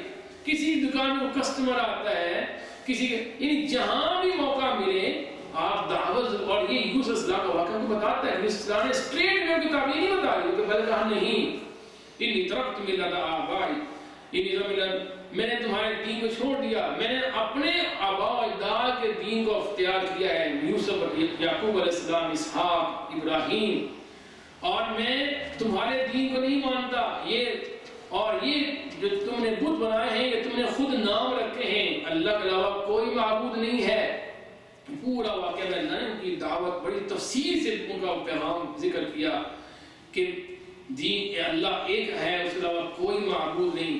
پوری تبلیغ کرنے کے بعد پھر ان کو تعبیر بتائی، کہا جہاں تک تمہاری خواب کی تعبیر ہے، جس نے دیکھا کہ میں شراب پلا رہا ہوں وہ چھوٹ جائے گا، رہا ہو جائے گا، اور جس نے دیکھا کہ میرے سر پہ روٹیاں، اس کو کہا کہ تجھے پھانسی پہ لٹکا دیا جائے گا۔ کہتے ہیں کہ الزام کیا تھا کہ زہر، کھانے میں زہر ملانے کا۔ بعد جب تحقیق ہوئی جو ساقی تھا شراب پلانے والا وہ بے گناہ ثابت ہوا، اور جو دروغہ تھا جس نے خواب دیکھا تھا کہ روٹیاں سر پہ، اس پہ الزام ثابت ہو گیا، نہ جو اس کو الزام کی وجہ سے، اس گناہ کی وجہ سے اس کو پھانسی پہ لٹکا دیا گیا۔ وقال الذي ظن انه ناج منه اذكرني عند ربك، اس کو کہا جس کے بارے میں یقین تھا کہ نجات پائے گا، کہا جب تو اپنے بادشاہ کے پاس پہنچے تو میرا ذکر وہاں ضرور کرنا، اذکرنی عند ربک، اپنے بادشاہ کے پاس کہ میرا تذکرہ کرنا۔ کیا تذکرہ کرنا؟ علماء نے اس کی دو تین تشریحات بیان کی۔ ایک ترجمہ یہ کیا گیا ہے کہ اس کو جا کر بتانا کہ جیل میں ایک ایسا شخص ہے جو ہمارے آباء و اجداد کے دین کی مخالفت کرتا ہے اور اللہ کی وحدانیت کی دعوت دیتا ہے، اس کا پیغام سنیں، اس کو بلائیں، اس کی دعوت سنیں تاکہ میں اللہ کا پیغام وہاں پہنچا سکوں۔ دوسرا ترجمہ یہ کیا گیا، اور یہ پہلا ترجمہ میں بیان کیا، یہ زیادہ صحیح نظر آتا ہے۔ دوسرا ترجمہ یہ کیا گیا ہے کہ بعض جگہ پہ بتانا کہ جیل میں ایک بے گناہ قیدی پڑا ہے جس پہ الزام لگایا گیا جبکہ اس نے کوئی گناہ نہیں کیا ہے۔ اللہ نے فَأَنْسَاهُ الشَّيْطَانُ ذِكْرَ رَبِّ، شیطان نے اس ساقی کو جو شراب پلانے والا جو نجات پا گیا تھا اس کا ذکر کرنا بھلا ہی دیا۔ فَلَبِثَ فِي السِّجْنِ بِضْعَ سِنِينَ، کئی برس جیل میں پڑے یوسف اس کے باوجود، لفظ 3 سے لے کر 9 تک ہے، یعنی کئی برس، بعد کا 7 برس تک اس کے بعد جیل میں مزید رہے۔ اور ادھر جو ہے اس کے بعد ایک بادشاہ نے خواب دیکھا، اس کا خواب کیا تھا؟ اس نے دیکھا کہ 7 موٹی گائے ہیں اور 7 سرسبز شاداب بالیاں ہیں جو گندم کے خوشے ہوتے ہیں، بالیاں ہوتی ہیں، اور 7 دبلی پتلی گائے ہیں اور 7 خشک وہ خوشے ہیں، خشک بالیاں ہیں۔ جو 7 خشک پتلی دبلی پتلی گائے ہیں وہ موٹی تالی گایوں کو کھا رہی ہیں، 7 جو خشک خوشے ہیں وہ سرسبز و شاداب خوشوں کو کھا رہے ہیں۔ بادشاہ نے یہ خواب دیکھا تو اس نے صبح اٹھ کر اپنے حوالے سے کہا اپنے محلے والوں کو کہ میں نے خواب دیکھا ہے، مجھے اس کی تعبیر بتاؤ۔ تو کسی کو اس کی تعبیر کیا؟ نے کہا اضغاث واحلام وما نحن بتعبیر الاحلام، یعنی یہ پریشان کن خواب ہے، آپ نے رات کھانا زیادہ کھا لیا ہوگا، بخارات ہوں گے، وہ گیس چڑھ گئی ہوگی، وہ ایسی کوئی بات نہیں ہے۔ لیکن وہ جو ساقی تھا جس نے خواب کی تعبیر پوچھی تھی یوسف علیہ السلام سے اور وہ خواب سچا ثابت ہوا تھا ان کا، اس کو فوری یاد آ گیا، ہاں یوسف علیہ السلام کو یاد آ گیا کہ اس نے میری بات کہی تھی۔ تو کہا بادشاہ سے کہ جیل میں ایک شخص ہے، مجھے آپ فارسلو، مجھے آپ اس کے پاس بھیجیے، میں اسے اس کی تعبیر پوچھ کے آتا ہوں، وہ سچی ضرور بتاتا ہے۔ علماء نے لکھا جب یہ لفظ نا فارسلو، مجھے بھیجیے، اس سے معلوم ہوتا ہے کہ جیل شہر میں نہیں تھی، جیل شہر کے باہر تھی، چنانچہ اس کو بھیجا گیا۔ تو سیدھا یوسف بتا رہا ہے، یوسف ایوہ صدیق افتینا، اے یوسف اے سچے دوست، مجھے خواب کی تعبیر بتائیے، اور سارا خواب بیان دیا۔ کتنا اعلیٰ اخلاق تھا یوسف علیہ السلام کا، اس کو 7 برس کے بعد وہ آیا، حالانکہ اس خواب کی تعبیر بتائی تھی، اس کو کہا بھی تھا اس کا جا کے ذکر کرنا بادشاہ کے سامنے، نہ اس کو تانا دیا، نہ اس کو کہا کہ تو کیسا احمق ہے کہ مجھے بھول ہی گیا تو، کوئی اس کو یہ نبیوں کا اخلاق ہوتا ہے، یہ ہر شخص کو نصیب نہیں ہوتا، ورنہ ہم تو چھوٹی سی بات ہے تو وہی ہے، تو نے کیا کیا میرے ساتھ، ہم لڑائیاں شروع کر دیتے ہیں فٹافٹ، ہم ساری اخلاقیات بھول جاتے ہیں۔ یوسف السلام نے کوئی لفظ نہیں کہا اس کو، اور نہ ہی انہوں نے، حالانکہ یعنی خواب ان کو معلوم ہو گیا تھا، تعبیر معلوم ہو گئی تھی، اگر چاہتے تبھی نہ بتاتے. ان کو کہتے ہیں ہلاک ہونے دو، یہ ایسی قوم جنہوں نے مجھے بے گناہ کو قید خانے میں رکھا ہے، ان کو ہلاک ہونے دو. نہیں، بلکہ اعلیٰ اخلاق کا مظاہرہ کیا.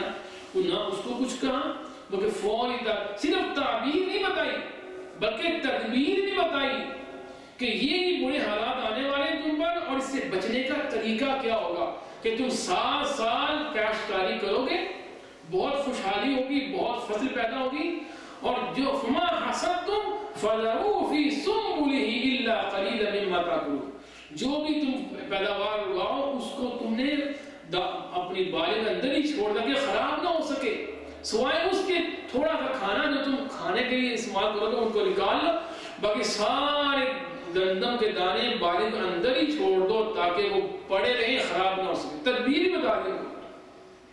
تو یوسف علیہ السلام نے پتلی گائیں جو موٹی گائیں کھا رہی ہیں، خوشے تر خوشوں کو کھا رہے ہیں، اسے تدبیر کیا سمجھی کہ بعد میں 7 سال ایسے آنے والے جو قحط سالی والے ہوں گے، جس میں قحط پڑ کوئی فصل پیدا نہیں ہوگی، اس لیے یہ 7 سال تم جو بوگے اس کو تم سنبھال رکھنا تاکہ تمہارا اس مشکل حالات میں کام آ سکے. تو یہ تعبیر بتا دی اور طریقہ بتا دیا. جب بادشاہ کو جا کر بتایا گیا، بادشاہ بہت خوش ہوا، کہا اتنا عقل مند انسان جیل میں پڑا، اس کو میرے پاس لے کے آؤ، میں اس کو اپنا مقدر بناتا ہوں. چنانچہ پھر وہ شخص گیا، پھر بادشاہ بلا رہے ہیں. یوسف نے کہا نہیں، ابھی میں نہیں نکلوں گا، بلکہ پہلے وہ جو مجھ پہ الزام لگاتا پہلے اس کی تحقیق کرائی جائے. ما بال النسوۃ اللاتí قطعن ایدیہن، ان عورتوں کے واقعہ کی تحقیق پہلے کراؤ جنہوں نے اپنے ہاتھ کاٹے تھے. کنہوں نے کاٹے تھے بلا؟ وہی جو شہزادیاں تھیں یا رئیس زادیاں تھیں. حالانکہ یوسف السلام اگر چاہتے تو کیا کہتے، اس عورت کی تحقیق پہلے کرو جس نے مجھے گناہ کی دعوت، اس کا نام نہیں لیا بلکہ ان عورتوں کا نام لیا جنہوں نے ہاتھ، حالانکہ اس کا الزام گناہ بڑا تھا کہ ان کا گناہ بڑا تھا؟ گناہ اس کا بڑا تھا جس نے گناہ کی دعوت، اس کا نام نہیں لیا. کیوں نہیں لیا؟ یہ احسان تھا اس بادشاہ کا، اس عزیز مصر کا جس نے گھر میں رکھا تھا، بہت احترام کے ساتھ، بڑی عزت کے ساتھ اپنی بیوی سے کہا تھا اکریمی مثوا. یعنی نبیوں کے واقعات ہمیں احسان مندی کی تعلیم دیتے ہیں، کیونکہ میں اس کی بات، مقصد تو یہ تھا کہ میرے اس واقعے کی تحقیق ہو جائے اور مجھے بے گناہ ثابت کر دیا جائے. مقصد یہ تھا، نہ کہ مقصد یہ تھا کہ اس کو ذلیل کیا جا سکے. اس کو ذلیل نہیں ہونے دیا جو کہ احسان کرنے والا تھا، محسن تھا یوسف السلام کا. یعنی اسلام میں محسن کی قدردانی کی تعلیم دیتا ہے. تو کہا ان کا واقعہ کی میں تحقیق جنہوں نے عورتوں نے اپنے ہاتھ کاٹے تھے. چنانچہ ان کو بلایا گیا تو عزیز مصر کی بیوی تھی، اس نے خود ہی اعتراف کر لیا کہ نہیں، حاشا للہ، کہ اللہ کی قسم ہے کہ اس کا کوئی گناہ نہیں ہے، میرا اپنا گناہ ہے، میں نے گناہ کیا تھا، میں ہی گناہ. تو سارا وہ واقعہ واضح ہو گیا اور یوسف علیہ السلام کی برات، بریت، گناہ سے پاک دامنی کا اقرار سب نے کر لیا. اور پھر اس کے بعد نبی اسلام نے یوسف علیہ السلام کے اس صبر و استقامت کی تعریف کی. آپ نے فرمایا اگر میں قید میں ہوتا، حدیث صحیح ہے، اگر میں قید میں ہوتا اور میرے پاس سرکاری ہرکارہ آتا کہ آپ کو بادشاہ بلا رہے ہیں تو میں فوری باہر آ جاتا. یعنی یوسف علیہ السلام نے فوری نہیں نہ آئے، دیر لگی نا، چاہتے فوری آ رہے تھے لیکن اپنی پاکدامنی واضح کرانے کے لیے اور صبر کا مظاہرہ کیا. کہا نہیں پہلے وہ تحقیق کرو، اس کو دیر لگی، مہینہ لگ گیا، سال لگے، اتنی دیر لگی، اور ٹھہر رہے. فرمایا ان کی صبر کی تعریف کرتے ہوئے کہ کتنے صبر کرنے والے یوسف علیہ السلام کہ سرکاری ان کو حکم نامہ آ رہا کہ آپ باہر تشریف لے آئیے، نہیں آئے. نہیں، سرکاری احترام سے بلایا جا رہا تھا. کہا نہیں، ابھی پہلے وہ تحقیق کروں. میں اگر میں ہوتا میں فوری آ جاتا. یعنی وہ مشکلات جیسے نکل آتا بہت، لیکن یوسف السلام بہت صبر کرنے والے تھے. چنانچہ بادشاہ نے ان کو بلایا اور اپنے پاس بٹھایا اور کہا کہ میں آپ کو بہت بلند رتبہ دینا چاہتا ہوں، آپ بہت عقل مند ہو، پاک دامن ہو. تو یوسف السلام نے کہا اجعلنی علی خزائن الارض. چنانچہ چونکہ وہ واقعہ مشکل حالات آنے والے تھے اور اس کی تدبیر بتائی تھی، کہا کہ مجھے آپ اس وزیر مال بناتا کہ میں اس سارے نظام کو کنٹرول کر سکوں جو آگے مشکل حالات آنے والے ہیں. اس سے علماء نے یعنی تفسیر لی ہے کہ اگر آدمی اپنے کسی عہدے کا مستحق سمجھتا ہو وہ خود مانگ سکتا ہو. جیسا کہ یوسف علیہ السلام نے کہا کہ اجعلنی علی خزائن الارض انی حفیظ علیم، مجھے آپ زمین کی پیداوار کا نگران مقرر کر دیں کیونکہ میں حفاظت کرنے والا بھی ہوں اور سمجھدار بھی ہوں، عقل بھی ہے میرے پاس، علم بھی ہے کہ کیسے اس کی حفاظت کرنی ہے. خود انسان عہدہ جب سمجھے ایسے حالات میں کہ اگر میں نہیں دوں گا آگے میں نہیں بڑھوں گا اس وجہ سے نقصان ہو سکتا ہے، خود انسان آفر کر سکتا ہے جیسے کہ اس نے خود مانگا. چنانچہ ان کو پیداوار کا نگران بنا دیا گیا. اب کیا ہوا؟ قحط پڑ گیا، 7 سال پہلے گزر گیا، ہر طرف آس پاس سب قحط پڑ گیا. لوگوں کو معلوم ہو گیا کہ مصر میں ہی خزانہ یعنی پیداوار بہت بڑی ہے اور وہاں سے خریدی جا سکتی ہے، لی جا سکتی ہے. قافلے دور دراز سے نہ پیداوار یعنی گندم لینے کے لیے، غلہ لینے کے لیے مصر آنا شروع ہو گئے. پڑھتے پڑھتے یہ خبر کنعان تک پہنچی. یعقوب علیہ السلام بھی وہاں مشکل حالات میں تھے کیونکہ قحط پڑا ہوا تھا ہر طرف. اپنے بچوں کو بھیجتے کہ جاؤ اور جا کر مصر سے تم بھی غلہ لے کے آؤ بادشاہ کے پاس. اب بادشاہ کون ہے؟ یوسف علیہ السلام. اس سے معلوم ہوا کہ یوسف علیہ السلام ابتدا میں وزیر پیداوار تھے، وزیر مال تھے، لیکن بعد میں آہستہ آہستہ ان کی حسن نظم و نسق کی وجہ سے، ان کی خوبیوں کی وجہ سے بادشاہ نے سارا نظام ان کے حوالے کر دیا تھا. وہ اصل میں صرف وزیر نہیں رہے تھے، صرف ایک ملازم نہیں تھے سرکاری، بلکہ خود بادشاہ بن چکے تھے. چنانچہ ان کے پاس ان کے اپنے بھائی آ جاتے ہیں. یوسف علیہ السلام کو فعرفهم وهم له، ان کو پہچان لیا، وہ پہچان نہیں پائے کہ یہ ہمارا بھائی ہے جس کو نے پھینکا ہوا کنویں کے اندر حسد کی وجہ سے. اب غلہ لینے کے لیے یوسف علیہ السلام نے ان کو غلہ دیا اور دیکھا کہ بھائی ہیں، مشکل حالات میں ہیں، ترس آ گیا. جو انہوں نے اس کی رقم دی تھی غلہ خریدنے کے لیے وہ بھی ان کے بوروں میں واپس ڈال دی اور ان سے پوچھا. یعنی علماء نے لکھا کہ انہوں نے کہا کہ تم یہاں آئے، ہم تم جاسوس لگتے ہو دشمن. کہا نہیں ہم جاسوس نہیں، ہم تو اللہ کے نبی کے بیٹے ہیں. کہا کون نبی؟ کہا ہمارے باپ کا نام یعقوب ہے، وہ اللہ کا نبی ہے. اچھا تم کتنے بھائی ہو؟ ہم 10 بھائی ہیں، ایک ہمارا بھائی 11واں وہ ادھر رہ گیا ہے، ہم اصل میں 12 تھے. پوری بات آئی انہوں نے بات تو زیادہ غلہ لے سکے کیونکہ ہر افراد کے نام پر غلہ، جتنے افراد ہوتے تھے جہاں ہمارا ہوتا نا راشن کارڈ لگتا تھا جتنے افراد ہوتا غلہ، انہوں نے کہا ہم 11 ہیں اس کا بھی غلہ دیجیے. کہا وہ نہیں لے کے آئے، وہ پیچھے ہے باپ کے پاس، باپ کو نظر سے بوجھل نہیں ہونے دیتا، باپ بہت محبت کرتا ہے. کہا اب جاؤ میں تمہیں غلہ دے رہا ہوں، آئندہ آؤ گے تو اس کو لے کے آنا ہے. یوسف سے پتا تھا کہ یہ 7 سال کیفیت رہنی ہے اور پھر کو آنا پڑے گا. تو آئندہ سال آؤ گے تو غلہ میں تب دوں گا جب تم اپنے 11ویں بھائی کو لے کے آؤ گے. وہ کون تھا؟ بنیامین، جو کہ یوسف کا حقیقی بھائی تھا، دونوں ایک ماں سے تھے. تو اگر اس کو نہیں لاؤ گے غلہ نہیں ملے گا. اور تو ان کے جو پونجی تھی رقم کی وہ بھی ان کے بوروں میں واپس ڈال دی اور ان کو بھیج دیا. اور اب بیٹے جو ہے باپ کے پاس آئے، کہا کہ اب تو آئندہ غلہ نہیں ملے گا جب تک ہمارا بھائی نے ہم کو بھیجیں گے ہمارے ساتھ. تو باپ نے کہا هل آمنكم عليه إلا كما أمنتكم على أخي من قبل. پہلے تم مجھ سے میرا بیٹا لے کے گیا تھے یوسف اور تم نے کتنا دھوکہ دیا مجھے، تو میں اس کو نہیں دے سکتا. جب انہوں نے غلہ نکالا تو جو رقم بھیجی تھی وہ بھی ساتھ نکل آئی. تو کہا ہمیں اور کیا چاہیے، ہمیں جو غلہ دیا پیسے دی وہ بھی ہم کو واپس ملتے ہیں. بادشاہ اس نے سلوک کی وجہ سے انہوں نے اس لیے کیا تھا کہ وہ متاثر ہوں اور آئندہ اپنے بھائی کو ضرور لے کے آئیں. چنانچہ باپ نے مجبوراً وعدہ کر لیا، کہا میں تمہیں تب بھیجوں گا جب تم یقین دلاؤ کہ تم اس کی پوری حفاظت کرو گے. اب جو ہے بادشاہ نے کیونکہ ان 10 بھائیوں کو یوسف نے اپنے دربار میں بڑی عزت و پروٹوکول دیا تھا، بڑا احترام دیا تھا. تو یوسف علیہ السلام کے بھائیوں نے جب اپنے باپ کو بتایا کہ اس کا بادشاہ کو بڑا احترام دیا ہے تو باپ نے سمجھا کہ اب دوبارہ جائے گا کہ ان کو نظر بد نہ لگ جائے. نظر بد بھی حق برحق ہے نا کہ 10 بیٹے کڑیل جوان خوبصورت، آخر یوسف کے بھائی کے کتنے حسین ہوں گے وہ، اور جب اکٹھے ایک دروازے داخل ہوں گے اور جب لوگوں کو معلوم ہوگا کہ یہ بادشاہ کے بڑے مقرب ہیں، بادشاہ کو اپنے بڑے قریب اٹھایا تھا پچھلے سال، کسی کی نظر نہ لگ جائے ان کو. اس لیے انہوں نے کہا لا تدخلوا من باب واحد وادخلوا من ابواب متفرقة. اکٹھے داخل نہ ہونا بلکہ دور اور دروازے داخل ہونا تھا کہ اکٹھے جاؤ، ایسا نہ تم کو نظر لگ جائے.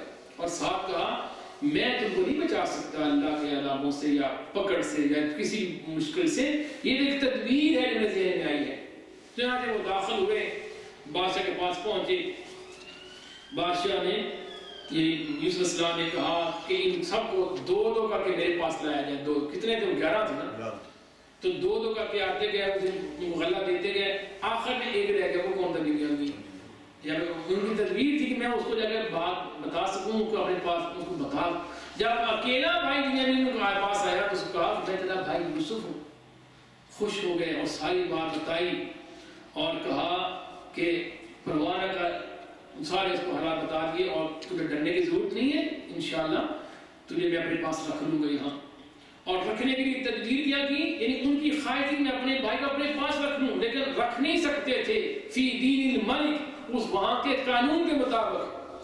تو نے تدبیر کیا کی, اپنے اس بھائی کے جو بورا تھا اون کا جس نے دیا غلہ دیا تھا, اس کے اندر اپنا پیالہ چھپا, خود چھپایا اس اسلام نے خود.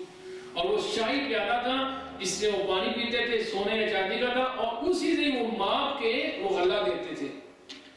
اب جب ان کے جو سرکاری ملازمین تھے, جب انہوں نے دیکھا کہ بادشاہ کا پیالہ گم ہو گیا, تو ان کو پتا چلا کہ ابھی تو کچھ لوگ گئے تھے, ان کو روک لیا, قافلے کو روک لیا. کہا اے قافلے والو انکم لسارقون یا ایت والعیر انکم لسارقون, تم چور, تم نے ہمارے بادشاہ کا پیالہ چوری کر دیا. وہ وقت ان کے پاس کہا ہم چور نہیں ہیں, ہم تو اللہ کے نبی کی اولاد ہیں. کہ نہیں, ہمارے بادشاہ کا پیالہ چوری ہو گیا ہے, اب جس کے جو بتائے گا خود ہم اس کو بہت بڑا انعام دیں گے, ہم اس کو اور غلہ دیں گے. تو انہوں نے کہا جی تلاشی لے لو. تلاشی لینا شروع کی. فَبَدَأَ بِأَوْعِيَتِهِمْ قَبْلَ وِعَاءِ أَخِيهِ, سب سے پہلے اپنے بھائی بنیامین کی تلاشی نہیں لی, بلکہ پہلے دوسرے تلاشی لی. لیتے لیتے لیتے آخر میں بنیامین کی تلاشی لی تو وہ پیالہ نکال لیا. اب پیالہ انہوں نے ان سے پوچھا تھا کہ اگر پیالہ تم سے نکل آیا تو کیا سزا ہوگی. انہوں نے خود کہا کہ ہمارے ہاں اگر کوئی چوری شخص کرتا ہے تو چور کو رکھ لیا جاتا ہے, ہمارے جس کی چوری کرتا ہے وہ اس کا مالک بن جاتا ہے, وہ اس کی تحویل ہو جاتا ہے. تو اس نے کہا ٹھیک ہے, یہ بات ہے. جب پیالہ نکل آیا تو اب کیا ہوا, ان کے اپنے بتائے طریقے کے مطابق یوسف علیہ السلام نے اپنے پکڑ لیا, کہا کہ تم یہاں بیٹھ جاؤ ہمارے پاس, تم نہیں جا, تم چور ہو. اب جو ہے کیا ہوا, یوسف بھی پہلے باپ سے دور کیا, بنیامین بھی دور ہو گیا. اب بھائی پریشان ہو گئے کہ باپ پہلے خدشے کا اظہار کیا تھا کہ تم وعدہ کرو میرے ساتھ, تم ضرور لے کے آؤ گے.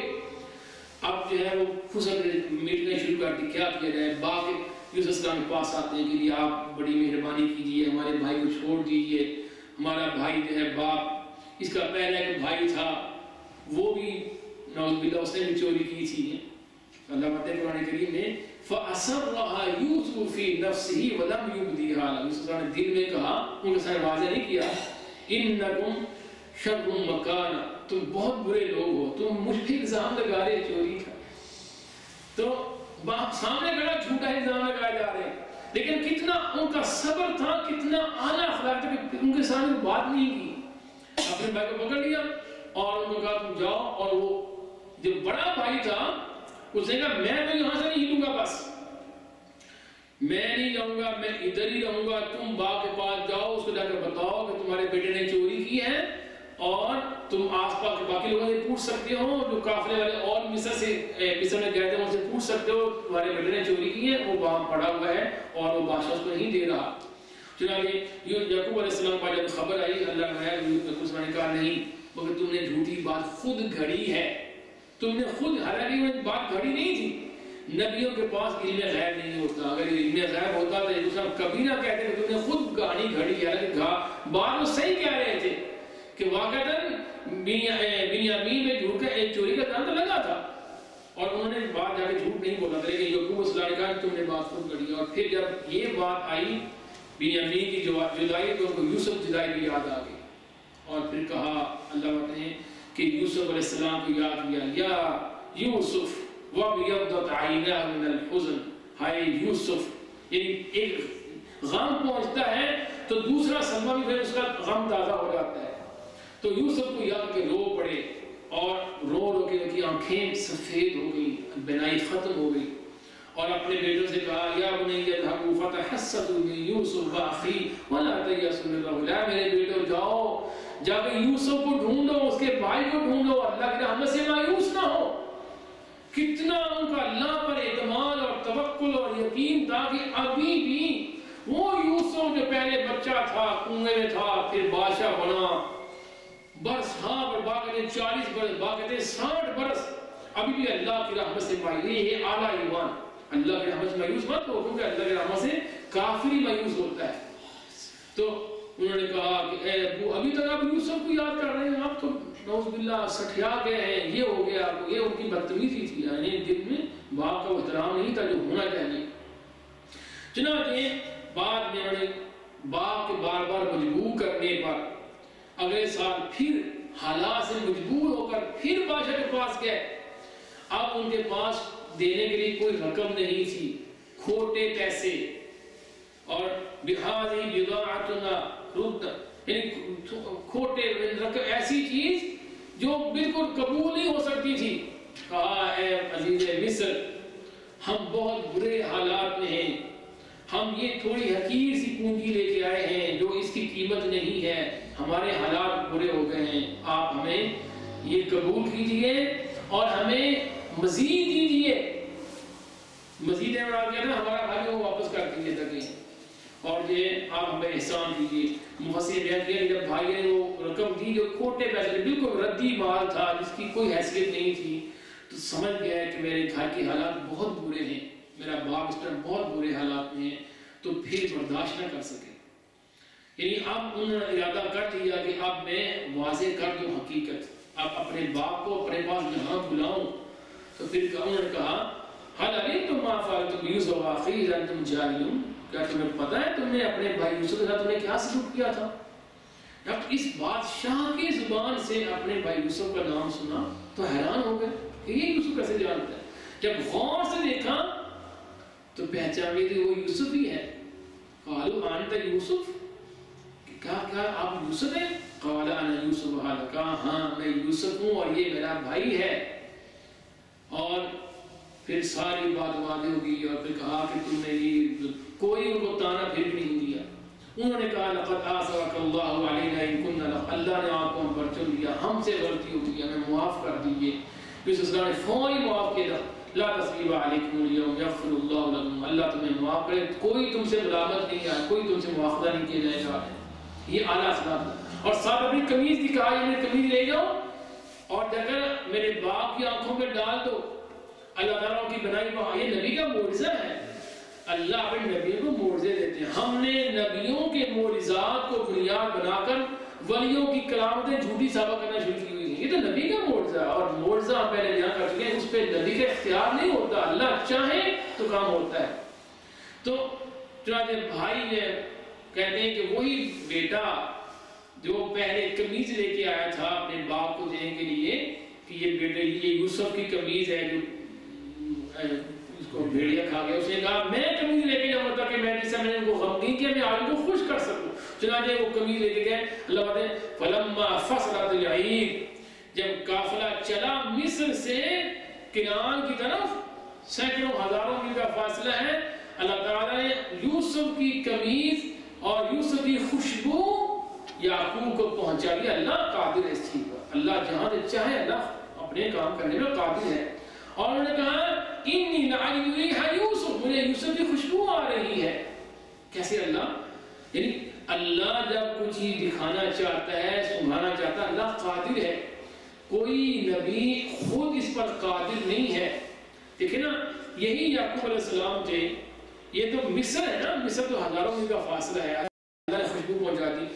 کچھ عرصہ پہلے یہی یوسف بالکل کنعان بستی کے اندر یہ قریب ہی کنویں کے اندر پڑا تھا. یعقوب کو پتہ نہ چل سکا نا, کہ اگر یعقوب السلام کو پتہ ہوتا کہ میرا بیٹا کنویں کے اندر تاریک کے اندر اکیلا پڑا ہوا, کیا وہ آرام سے سو جاتے؟